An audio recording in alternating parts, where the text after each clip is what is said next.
우리가 마음의 뿌림을 받아 악한 양심으로부터 벗어나고 몸은 맑은 물로 씻음을 받았으니 참마음과 온전한 믿음으로 하나님께 나아가자.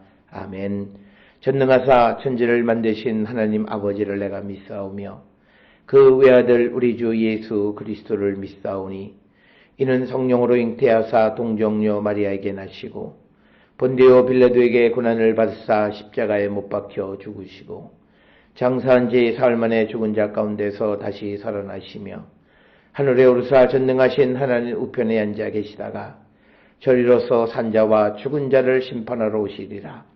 성령을 믿사오며 거룩한 공예와 성도가 서로 교통하는 것과 죄를 사하여 주시는 것과 몸이 다시 사는 것과 영원히 사는 것을 믿사옵나이다. 아멘.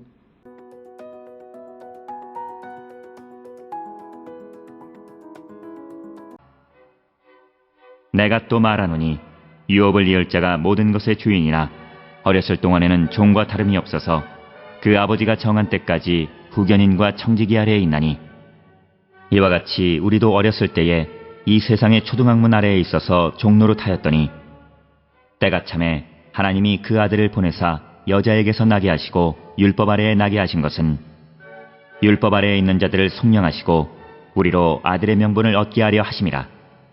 너희가 아들이므로 하나님이 그 아들의 영을 우리 마음 가운데 보내사 아빠 아버지라 부르게 하셨느니라. 그러므로 내가 이후로는 종이 아니요 아들이니 아들이면 하나님으로 말미암아 유업을 받을 자니라.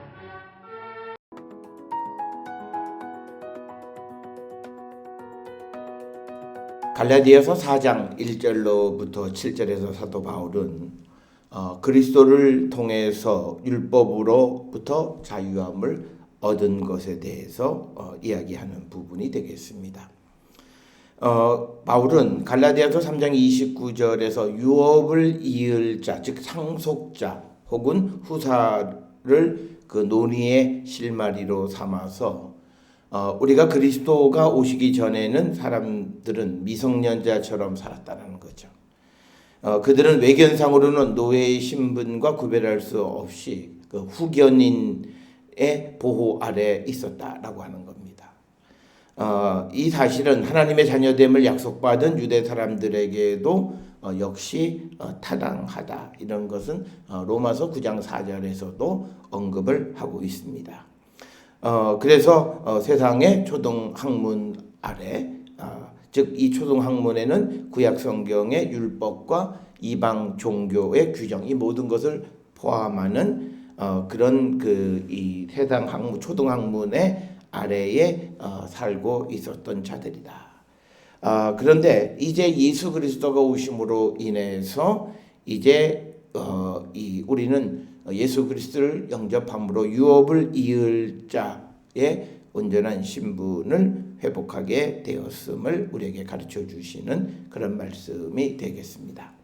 따라서 오늘 주시는 갈라디아서 4장 1절에서 사도 바울은 유업을 입을 자가 모든 것의 주인이나 어렸을 동안에는 종과 다름이 없다, 이렇게 이야기를 합니다.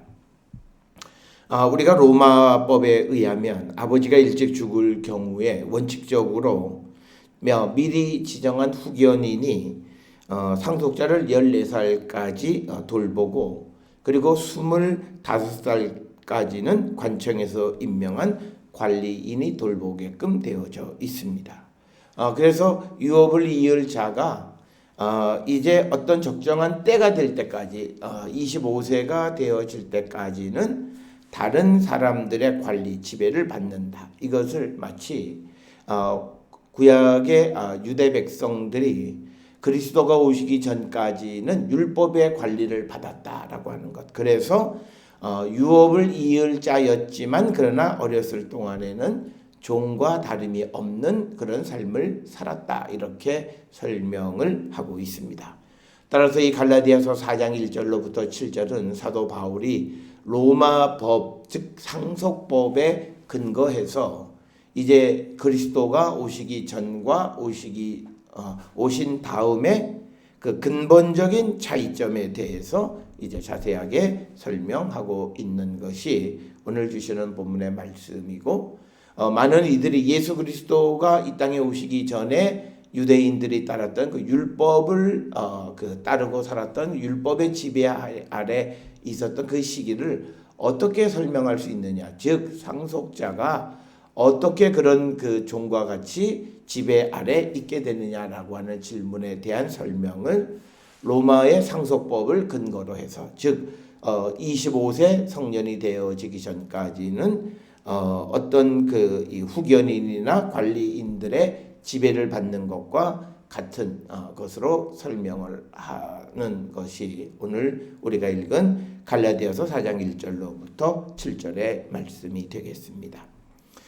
그래서 2절에 보면 그가 그 아버지가 정한 때까지 후견인과 청지기 아래에 있다. 그래서 후견인은 14세까지, 그리고 청지기는 그 이후에 관청에서 25세까지. 그래서 그가 아버지의 대를 잇는 자이기는 하지만, 그러나 일정 기간 동안에는 그가 후견인이나 청지기의 지배 아래에 있어서 그것을 마치 종과 다름이 없다, 이렇게 이야기를 합니다. 그러면서 3절에 이와 같이 우리도 어렸을 때 이 세상의 초등 학문 아래에 있어서 종노릇 하였다라고 하는 겁니다. 여기서 우리가 어렸을 때라고 하는 것은 그리스도께서 이 땅에 오시기 전을 뜻하는 것이고, 초등학문이라고 번역이 되어 있는 헬라어의 스토이헤이아는 갈라디아서 4장 3절이나 9절, 또 골로새서 2장 28절이나 이런 곳에서 이제 다양한 의미로 이렇게 사용되어진 그런 단어인데, 이 낱말이 갖는 의미는 어떤 정령, 그 정령 이런 것으로 우리가 해석을 합니다. 정령이라고 하는 것은 뭐냐면 모든 것을 지배하고 있는 어떤 원리, 그런 것들, 그 율법의 지배 아래에 있었다라고 하는 겁니다. 그래서 이 세상에 작용하는 여러 가지 어떤 기운이나 또는 여러 가지 어떤 관습이나 이런 것들의 지배를 받는, 이거를 포괄적으로 통틀어서 얘기하는 것을 초등학문이다, 이렇게 이야기를 합니다. 그래서 이것은요, 예수 그리스도가 오시기 전까지 세상을 지배하던 것은 바로 이 초등학문이었다라고 하는 겁니다. 그런데 이제 때가 참에라고 하는 거죠. 4절에서 굉장히 중요한 개념입니다. 때가 되었을 때에 하나님이 그 아들을 보내사 여자에게서 나게 하시고 율법 아래 나게 하신 것은 율법 아래 있는 자들을 속량하시고 우리로 아들의 명분을 얻게 하려 하심이라. 그래서 우리가 4절에서 이야기하는 이 때는 하나님이 정하신 때, 그래서 예수 그리스도께서 신성을 가지시면서 인성까지도 동시에 나타내셨던, 그래서 여자에게서 나시게 했고, 그리고 또 율법 아래 나게 하신 것은 예수 그리스도의 인성을 가르쳐 주는 거고, 또 하나님이 그 아들이라고 하는 개념으로 신성, 그래서 4절에서 강조하는 것이 예수 그리스도는 신성을 가지신 분으로서 인성적 특성으로 이 땅에 태어나셨다라고 하는 것, 그것이 이제 마리아의 몸을 빌어서 이 땅에 오셨고, 또 율법의 지배 아래에 있는 세상에 오셨다라고 하는 그 말씀이 되겠습니다. 그런데 예수께서 이처럼 하나님의 아들로서 여자의 몸과 율법 아래에 오신 이유는 율법 아래에 있는 자들을 속량하시고 우리로 아들의 명분을 얻게, 하나님의 자녀가 되게 하기 위한 것이다 라고 하는 겁니다. 그래서 예수께서 하나님의 아들로서 인간의 아들의 모습으로 이 땅에 오신 것은 전적으로 우리를 구원하기 위해서 오신 것임을 성경은 강조하고 있고, 사도 바울은 예수 그리스도께서 이 땅에 오신 것, 즉 하나님의 아들이 인간의 몸을 입고 오신 것이나, 또 그가 이 땅에 오셔서 악의 세력에 잡혀주셨던 것들이나, 이 모든 것은 우리를 구원하기 위한 하나님의 계획 속에서 되어진 것이다. 그래서 우리는 예수 그리스도의 모든 사건을 우리가 이해할 때 어떤 인간적 개념 속에서 어떤 실패의 개념으로 이해해서는 안 되는 것을 우리에게 분명하게 보여주는 것이 오늘 주시는 이 말씀이 되겠습니다. 그래서 때가 찼기 때문에 하나님께서 예수 그리스도를 이 땅에 보내셨다라고 하는 겁니다. 그것은 우리로 하여금 아들의 명분, 하나님의 아들이 되게 하기 위한 것이다 라고 하는 것. 그리고 또 율법 아래 있는 자들을 속량하기 위해서 또 율법 아래 오셨다라고 하는 겁니다. 그러면서 6절에 너희가 아들임으로 하나님이 그 아들의 영을 우리 마음 가운데 보내사 아빠 아버지라 부르게 하셨다라고 하는 겁니다. 아빠 아버지라고 하는 말은 아버지 나의 아버지라고 이렇게 부르게 되어졌고, 그렇기 때문에 우리는 이제는 종이 아니고 그 아들이 되었고, 그래서 하나님이 우리를 상속자로 세워 주셨다라고 하는 거예요. 그래서 우리가 어떻게 하나님의 상속자가 되어지는가를 설명하는 데 있어서 예수 그리스도의 이 땅에 오심과 그리고 그의 십자가의 죽음과 부활이 전적으로 역할을 했고, 그래서 우리로 하여금 하나님의 아들의 명분을 얻고 그래서 상속자가 되게 하셨다. 그래서 우리가 하나님의 상속자가 되어진 것은 전적으로 하나님의 섭리와 계획 속에서 되어진 것이지, 인간이 그것을 받을 만한 어떤 자격이나 여건이 되어져서 얻은 것은 아님을 분명하게 우리에게 가르쳐 주는 겁니다. 따라서 7절에 그러므로 내가 이후로는 종이 아니요 아들이면 하나님으로 말미암아 유업을 받을 자니라.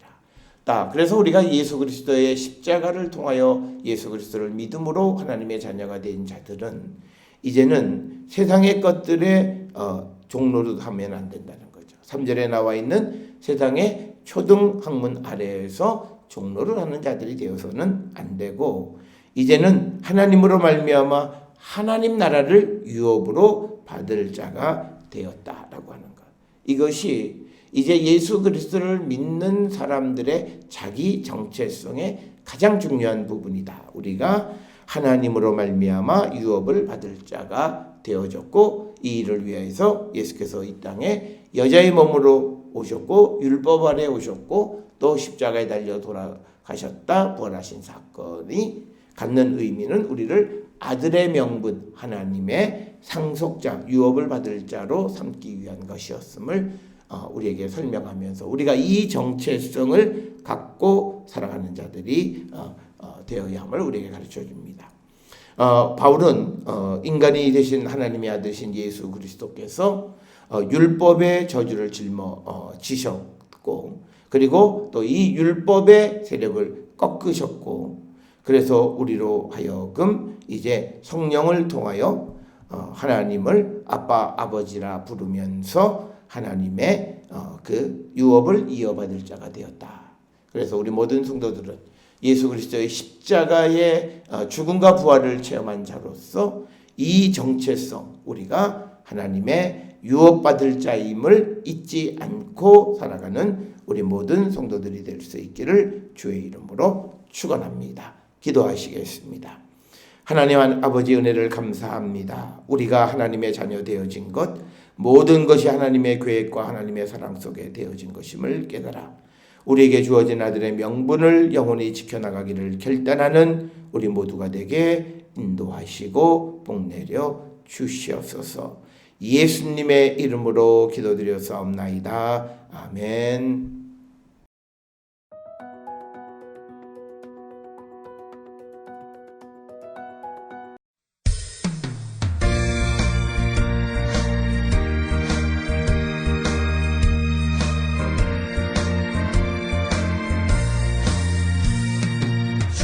약속하신 말씀 위에서 영원토록 주를 찬송하리라.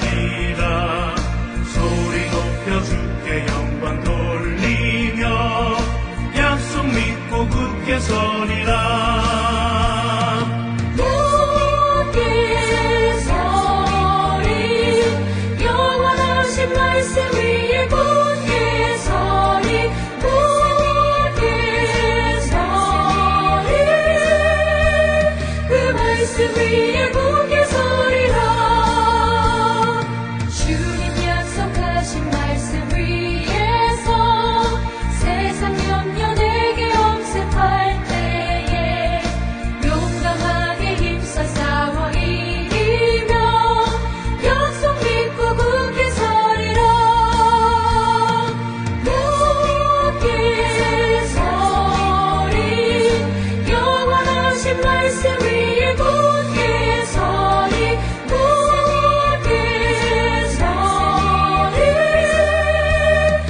말씀 위에 굳게 서리 굳게 서리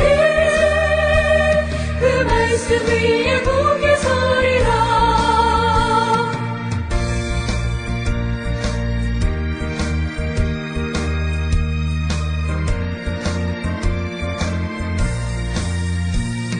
주님 약속하신 말씀 위에서 성령 인도하는 대로 행하며 주님 품에 항상 안식 얻으며 약속 믿고 굳게 서리라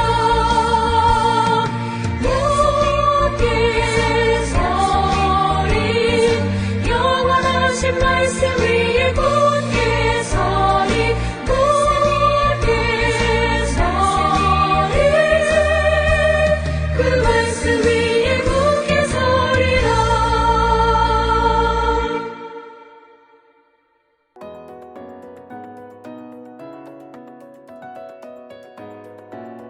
기도하시겠습니다. 이제는 우리 주 예수 그리스도의 은혜와 하나님 아버지의 무한하신 사랑과 성령의 위로교통 역사하심이 하나님의 유업 이을 자의 온전한 삶을 살기로 결단하며 세상을 향해 나가는 우리 모든 성도들 머리 위에 지금으로부터 영원토록 함께 할지어다. 아멘. 주 너를 지키시고 그 얼굴을 내게 돌리시고